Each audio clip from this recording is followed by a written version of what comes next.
Buletin Didik 4 April bersama saya Mimi Azir Abdullah. Assalamualaikum dan salam sejahtera. Sesi persekolahan secara bersemuka bagi peringkat menengah bermula hari ini di 4 negeri iaitu Johor, Kedah, Kelantan dan Terengganu. Di Johor, proses kemasukan pelajar berjalan lancar dalam norma baru. Pihak sekolah juga menekankan pematuhan prosedur operasi standard SOP yang digariskan Kementerian Kesihatan KKM. Tinjauan di Sekolah Menengah Kebangsaan Taman Perling pagi tadi mendapati ibu bapa turut mematuhi SOP penghantaran anak ke sekolah seperti mana yang ditetapkan. Sebahagian besar pelajar teruja kembali ke sekolah bersama rakan-rakan selepas hampir setahun sesi pembelajaran bersemuka ditangguhkan akibat pandemik COVID-19. Meskipun berlaku kesesakan di hadapan sekolah sejak jam 6 pagi, keadaan masih terkawal dan berjalan lancar. Ibu bapa yang ditemui juga lega akhirnya anak-anak mereka dapat kembali ke sekolah. Mereka turut berpesan kepada anak-anak supaya mematuhi SOP sepanjang di sekolah dan menjaga jarak fizikal. SOP ni jaga dengan cara baiklah. Jadi murid-murid yang ada ni selamatlah daripada tempat sekolah. Dan kalau boleh pihak-pihak sekolah pun gitu jugalah. Jangan abaikan anak murid lah. Jadi saya sebagai orang tua, jadi saya senanglah. Tak payahlah kata orang nak saya ni kena jaga dia. Kalau boleh biarlah sama-sama jaga SOP ni. Saya rasa memang gembira lah sebab anak-anak saya dah mula sekolah balik. Dulu tertangguh, kami ibu bapa risau. Mungkin anak kami akan ketinggalan. Mungkin macam dulu kami semua belajar kan penuh 1 tahun untuk SPM. Di Johor, sesi persekolahan bersemuka membabitkan 906 sekolah rendah dan 283 sekolah menengah di seluruh negeri. Menurut Menteri Kanan Pendidikan Datuk Dr. Razi Jidin, secara keseluruhan lebih 5 juta murid di seluruh negara termasuk pelajar sekolah menengah kembali ke sekolah pada hari ini dan esok. Turut memulakan sesi persekolahan bersemuka hari ini ialah pelajar Sekolah Menengah Agama Arab An-Nur di Benut Pontian, Johor. Proses kemasukan semula 380 pelajar yang tinggal di asrama sekolah itu berjalan lancar semalam sambil dipantau rapi guru bertugas. Pendaftaran masuk dibahagikan kepada 2 sesi iaitu sesi pertama jam 8 hingga 10 pagi untuk menengah atas, manakala sesi kedua 11 pagi hingga 1 tengah hari untuk menengah rendah. Pelajar dan ibu bapa dimaklumkan lebih awal mengenai perjalanan proses pendaftaran secara dalam talian oleh guru kelas masing-masing. Justru proses kemasukan semua pelajar semalam berjalan lancar. Ibu bapa dan penjaga hanya dibenar menurunkan pelajar di luar pagar sekolah dan tidak dibenar memasuki perkarangan sekolah. Kaedah yang kami gunakan untuk sesi pendaftaran murid tingkatan 1 hingga tingkatan 5 ialah secara drive-thru, di mana ibu bapa tidak dibenarkan keluar daripada kereta, hanya anak jagaannya iaitu murid sama ada tingkatan 1 hingga tingkatan 5 turun dari kereta dan barang-barang mereka kita akan minta pertolongan daripada guru dan staf yang bertugas untuk mengangkat barang mereka bawa ke asrama. Tambahnya, 50 guru dan kaki tangan sekolah bertugas dalam 2 kumpulan untuk memastikan kelancaran kemasukan pelajar. Pelajar tingkatan 5 juga menghulurkan bantuan membantu pelajar tingkatan 1 mendaftar masuk buat kali pertama di bilik asrama masing-masing. Alhamdulillah sebab dah lama tak dapat hadir ke sekolah, tak dapat belajar kat sekolah. Dah berbulan-bulan dah kena belajar PDPR dekat rumah. So hari ni dapat kembali ke sekolah, rasa gembira lah, rasa seronok. Tadi pun sesi pendaftaran tadi pun berjalan lancar. Guru-guru memang membantu lah, memang komited membantu pelajar-pelajar. Alhamdulillah bersyukurlah kita dapat kembali ke sekolah, dapat belajar bersemuka bersama guru-guru. Selamat maju jaya pada semua pelajar-pelajar di luar sana. Perasaan saya bila dapat balik sekolah tu rasa macam seronok lah sebab selama ni kita kan belajar online apa semua. Jadi macam tak syok kalau belajar depan komputer, kalau ada soalan apa semua kat sekolah boleh tanya terus, boleh apa semua terus. Jadi lebih mudah lah. Dalam pada itu, di Sarawak, semua sekolah rendah dan menengah di daerah Sibu akan memulakan sistem penggiliran kelas esok bagi mengekang penularan COVID-19 di sekolah. Menteri Muda Pendidikan dan Penyelidikan Teknologi Sarawak, Dr. Anwar Rapai berkata, langkah itu diambil selepas mengambil kira faktor keselamatan dan kesesakan pelajar ketika berada di sekolah. Kalau dulu 2 minggu lepas sebelum cuti, semua pelajar turun. Tapi disebabkan berlakunya kes, jadi kita cuba nak mengurangkan pelajar-pelajar di sesuatu masa. Sebab itu pengoperasian pembukaan sekolah rendah daerah Sibu hari Isnin, Rabu dan Jumaat untuk tahun 4, tahun 5 dan tahun 6. Selasa dan Khamis untuk prasekolah tahun 1, tahun 2 dan 3. Bagi sekolah menengah pula, pelajar tingkatan 4 hingga 6 akan hadir seperti biasa. Pelajar kelas peralihan dan tingkatan 3 akan ke sekolah pada minggu pertama dan ketiga, manakala pelajar tingkatan 1 dan 2 pada minggu kedua dan keempat. Tambahnya, pada hari pelajar tidak ke sekolah, mereka akan mengikuti sesi pembelajaran melalui kaedah pengajaran dan pembelajaran di rumah PDPR. Beliau turut memaklumkan terdapat 223 calon di Bandar Sibu tidak dapat menduduki peperiksaan Sijil Pelajaran Malaysia SPM baru-baru ini disebabkan COVID-19. Justru kesemua mereka akan menduduki peperiksaan penjadualan semula pada 6 hingga 23 April ini. Susulan pelaksanaan Perintah Kawalan Pergerakan PKP di Tawau Sabah pula, sesi persekolahan di semua sekolah daerah itu ditutup kecuali bagi sekolah yang mengendalikan peperiksaan yang ditetapkan kerajaan. Operasi pejabat dan sekolah sepanjang tempoh PKP di Tawau juga mengikut arahan yang diterima dari Pejabat Pengarah Jabatan Pendidikan Negeri Sabah. Penutupan itu melibatkan 61 sekolah rendah dan 22 sekolah menengah termasuk kolej vocational dan kolej tingkatan 6. Bagi guru-guru yang terlibat sebagai pengawas peperiksaan di sekolah dibenarkan hadir dengan kebenaran ketua jabatan. Manakala guru yang tidak terlibat perlu melaksanakan aktiviti pengajaran dan pembelajaran dari rumah PDPR. Ibu bapa yang ditemui menyambut baik penutupan sekolah bagi memastikan tahap keselamatan dan kesihatan guru serta pelajar terjamin selain mengelak berlaku penularan gelombang baru COVID-19. Meskipun terpaksa melaksanakan PDPR sekali lagi, mereka berharap PKP akan berakhir untuk membolehkan pelajar bersekolah seperti sedia kala. Jabatan Pendidikan Sabah telah pun mengarahkan, ada surat sudah dihantar kepada isteri saya mengatakan bahawa pembelajaran dihentikan untuk seketika dan secara alam maya, iaitu di online. Itu yang kita diberitahu sekarang lah. Saya sebagai seorang ibu terpaksa akur dan memastikan kedua-dua anak saya di rumah terus belajar dan berharap PKP ini selesai cepat dan anak-anak belajar seperti sedia kala. Saya selaku ibu bapa kepada murid sekolah, anak saya juga menyambut baik keputusan kerajaan untuk menutup persekolahan di kawasan Tawau ini dalam PKP ini, dan satu agak baguslah untuk masyarakat Tawau agar tidak menular lagi.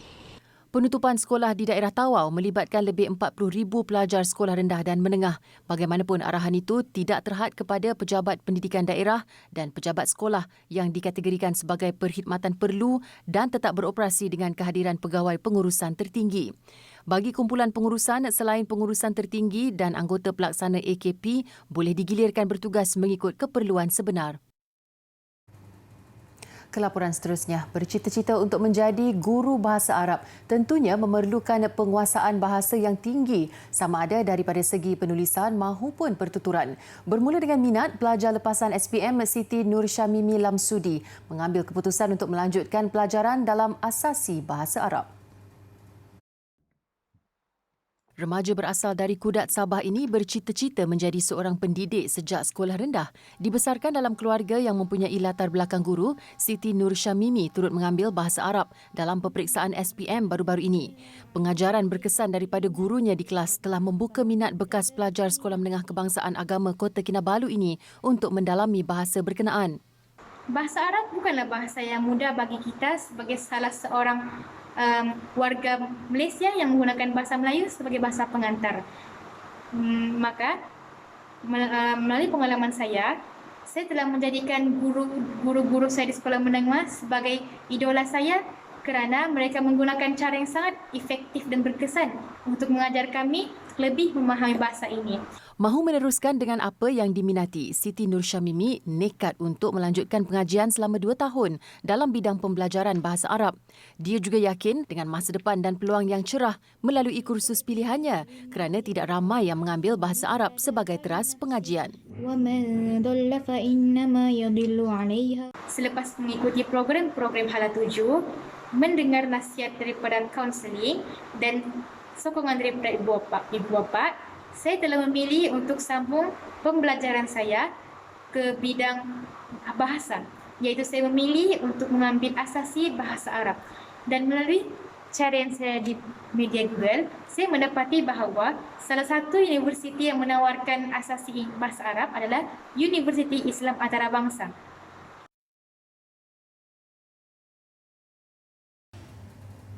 Bertemu kembali. Pelajar lepasan pendidikan teknikal dan latihan vocational TVET dari College Community serta Politeknik mempunyai kebolehpasaran kerja yang tinggi sehingga mencecah 98% setiap tahun. Timbalan Menteri Pengajian Tinggi Datuk Dr. Mansur Othman berkata, keadaan itu membuktikan pelajar berkemahiran mendapat tempat dan jadi pilihan majikan serta industri selain berpotensi melanjutkan pengajian ke peringkat lebih tinggi. Jelas Datuk Dr. Mansur, Kementerian Pengajian Tinggi KPT membuat semakan dan penjajaran program pengajian dari semasa ke semasa supaya pelajar bersedia memasuki fasa pekerjaan. Malah TVET memberi nilai tambah kepada pelajar yang melengkapkan sijil dan diploma dengan pengiktirafan serta pentauliahan profesional daripada badan dan agensi diperakui. Golongan diberhentikan kerja dan suri rumah digesa mengikuti pembelajaran sepanjang hayat PSH yang dilaksanakan College Community seluruh negara dalam usaha menambah pendapatan. PSH menyediakan pelbagai kursus kepada orang ramai, terutama membabitkan kursus masakan, penyaman udara, pendawaian elektrik dan pembuatan kek serta kuih. Kewujudan College Community juga memperkenalkan komuniti kepada program PSH termasuk program jangka pendek untuk meningkatkan kemahiran individu. Pelbagai inisiatif diatur pihak luar dalam usaha membantu kerajaan menyediakan prasarana pendidikan yang mencukupi, terutama dalam norma baru. Ia bagi memastikan generasi masa hadapan menerima pendidikan berkualiti selaras dengan wawasan kemakmuran bersama 2030 yang menekankan kepentingan aspek pendidikan. Edra Power Holding sendirian berhad antara sektor swasta yang tampil membantu kerajaan menambah baik prasarana dan pembelajaran di 34 sekolah terpilih seluruh negara. Bagi Guru Besar Sekolah Rendah Kebangsaan Kampung Sawah Port Dickson, Nur Azharuddin Hamzah, bantuan sokongan berkenaan dapat meringankan kos penyediaan modul dan lembaran kerja murid dalam norma baru. Apabila kita menggunakan kaedah penyediaan modul dan lembaran kerja, jadi kami di pihak pengurusan sebelum ini kita dah ada mesin pencetak, namun dari segi kemampuan untuk menyediakan bahan-bahan ini dengan kapasiti yang tinggi agak orang kata tidak begitu efisien lah. Jadi kami bercadang dengan bantuan yang ada ini, kami akan menambah iaitu bilangan mesin pencetak. Bagi pengurus stesen Janakuasa Elektrik Tanjung Kling, Kelvin Lau Chun Kian, lebih RM600,000 diperuntukkan tahun ini, di mana setiap sekolah menerima imbuhan antara RM5,000 hingga RM7,500. Selain itu, sebagai galakan untuk mempertingkatkan prestasi akademik, murid tahun 6 turut diberi baucer kasut sekolah bernilai RM120 dan bantuan makanan bernilai RM15. Pelajaran amat penting untuk membina masa depan yang cemerlang. Setiap anak berhak memiliki pendidikan awal yang berkualiti serta inklusif. Generasi muda kita ini adalah masa depan negara dan pendidikan berkualiti amat penting untuk membantu anak-anak mencapai potensi mereka. Biarpun kecil, setiap sumbangan tetap memberi kesan kepada penerimanya. Itu perasaan lebih 70 murid sekolah di daerah Kuala Pilah Negeri Sembilan apabila disantuni dengan perkhidmatan gunting rambut percuma. Sempena pembukaan sesi persekolahan secara bersemuka esok di Negeri Sembilan, Kementerian Pelajaran Malaysia melalui PPD Kuala Pilah berkolaborasi bersama Kementerian Pembangunan Luar Bandar mengadakan program gunting rambut percuma kepada murid terpilih daripada kalangan asnaf dan bersasar. 10 pelatih kursus dandanan Giat Mara membantu memberi perkhidmatan tanpa bayaran bagi menceriakan anak-anak ini supaya dapat tampil ke sekolah dengan rambut yang dipotong kemas. Kami sebagai pelatih ni agak seronok lah bila disediakan program macam ni. Kerana dapat bagi khidmat pada masyarakat. Pengarah Giat Mara Negeri Sembilan Suhaini Azli Abu Bakar berkata pihaknya terutama pelatih muda teruja dapat menyumbang khidmat dalam program komuniti ini. Pihaknya kini merancang program yang lebih bermanfaat di masa hadapan bersama pihak sekolah dan PPD. Kita tengok tadi sekarang ni kalau kita ikutkan kerjasama dengan di peringkat sekolah, kami boleh bekerjasama dengan peringkat sekolah untuk mengadakan sesi yang lebih lanjut di mana pendedahan akan diberikan kepada pelajar sekolah tentang aktiviti CSR dan juga kemahiran yang ada di Giat Mara. So kita akan matchkan dengan di peringkat sekolah. Saya berasa seronok dapat jumpa kawan-kawan, dapat gunting rambut sama-sama. Saya nak ucapkan terima kasih kepada penganjur-penganjur yang memberi gunting rambut percuma kepada kami. Salah seorang ibu murid, Roskiah, bersyukur dengan perkhidmatan yang diterima anaknya dalam program ini. Ia sedikit sebanyak meringankan bebannya yang juga perlu membuat persediaan lain menjelang sesi persekolahan esok. Saya rasa program ini sangat memberi manfaat kepada keluarga sebab penganjur telah mengadakan program gunting rambut secara percuma. Memudahkan lagi kita senang bagi kita. Masih bersama Buletin Didik, 22 mumia Fir'aun dan kerabat diraja Mesir diarak sepanjang jalan dari Tengah Kahirah menuju selatan ibu negara itu. Perarakan gilang gemilang itu turut memaparkan kekayaan warisan serta budaya Mesir purba yang terkenal di seluruh dunia. Perarakan bermula dari Muzium Lama Mesir berhampiran dataran Tahrir menuju Muzium Nasional Tamadun Mesir di daerah Fustat. Kesemua mumia diarak menggunakan truk yang dihiasi dengan ciri-ciri tamadun Mesir purba. Antara yang dibawa, Fir'aun paling terkenal Ramses II dan satu-satunya Fir'aun wanita Hatshepsut. Kesemua mumia ini dipercayai ditanam 3,000 tahun lalu di Lembah Raja-Raja dan mula diekskavasi pada kurun ke-19. Kawalan keselamatan turut diperketatkan sepanjang perjalanan dengan beberapa laluan ditutup kepada umum. Setibanya di muzium baru, hanya 20 mumia akan dipamerkan kepada umum manakala bakinya akan disimpan. Kekurangan sumber pendapatan dalam industri pelancongan dikuatiri mengancam usaha melindungi badak sumbu daripada pemburu binatang haram di Namibia. Badak sumbu hitam dikategorikan sebagai spesies terancam dengan hanya kurang 6,000 ekor terdapat di negara itu. Kebanyakan haiwan ini dilindungi oleh pihak swasta atau individu yang turut bergantung kepada hasil kutipan pengunjung di lokasi tempat perlindungan haiwan mereka. Dengan kekurangan pendapatan, operasi pemantauan ke atas badak sumbu ini terpaksa dikurangkan. We are withdrawing from certain farms because of the financial impact, and that leaves the rhinos up for grabs. I mean, and we are seriously concerned about the fact that the poaching will pick up soon again, and because of the fact that the anti-poaching units were stepped down. Badak sumbu diburu kerana tanduknya yang sering digunakan dalam pembuatan ubat-ubatan tradisional, terutama oleh masyarakat Asia. Dakwa aktivis haiwan ini, tanduk badak sumbu mempunyai keratin yang sama seperti rambut manusia tetapi tidak mempunyai unsur protein yang boleh digunakan untuk tujuan perubatan.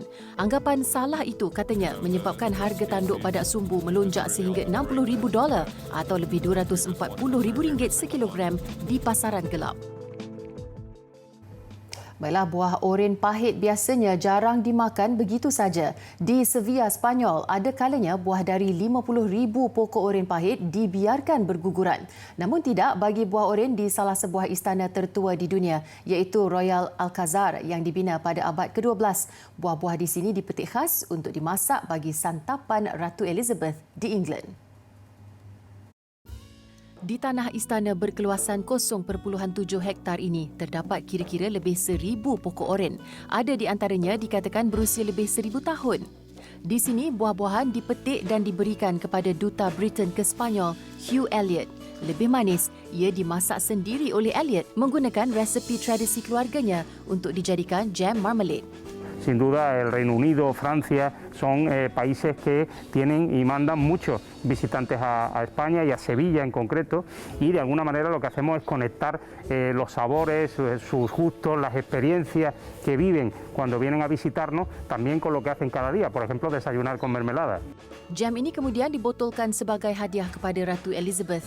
Selain jam, oren-oren ini juga digunakan untuk memasak makanan lain seperti pastry. Menurut sejarah, buah oren pahit ini dibawa ke Sepanyol oleh pedagang Arab kira-kira 1000 tahun yang lalu. Laporan sukan. Pasukan hoki Terengganu THT muncul juara Piala TNB 2021 selepas menewaskan Universiti Kuala Lumpur UniKL menerusi penentuan pukulan penalti pada perlawanan akhir di Stadium Hoki Nasional malam semalam. Ini sekaligus menggagalkan misi UniKL untuk merangkul kejuaraan treble buat kali kedua. UniKL mendahului dengan 2 gol menerusi jaringan Tengku Ahmad Tajuddin Tengku Abdul Jalil minit ke-9 dan 13. Namun THT bangkit dengan 3 gol pantas dalam tempoh 11 minit dijaringkan Faizal Saari, Arif Syafi'i Ishak dan Akimullah Anwar esok. UniKL kembali menyamakan kedudukan melalui Razi Rahim dan seterusnya Faizal pula meledak gol keempat THT. Bagaimanapun, Ashran Hamsani mengheret perlawanan ke penentuan shootout apabila sempat menjaringkan gol keempat UniKL 9 minit sebelum tamat permainan. Dalam penentuan penalti shootout, 2 percubaan Syarmat Makti dan Nur Firdaus Rosdi mengesahkan kemenangan THT dengan keputusan 2-0. Dominasi UniKL yang telah memenangi 3 kejuaraan tahun lalu ditamatkan selain 2 gelaran musim ini iaitu Piala Sumbangsih dan Liga Hoki Malaysia.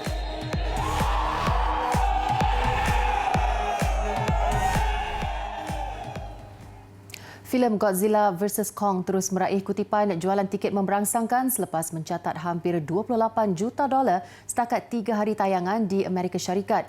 Dan sehingga Ahad, filem Warner Brothers itu dijangka membawa masuk kutipan $42 juta. Namun ada juga yang meramalkan filem itu berpotensi meraih sehingga $50 juta dalam tempoh 5 hari. Dan jika ini berlaku, Godzilla vs. Kong akan jadi tayangan permulaan terbesar pada hujung minggu dalam era pandemik. Setakat ini, filem yang mencatat pencapaian berkenaan ialah Wonder Woman 1984 dengan $16.7 juta. Godzilla vs. Kong turut ditayangkan di pawagam Malaysia ketika ini.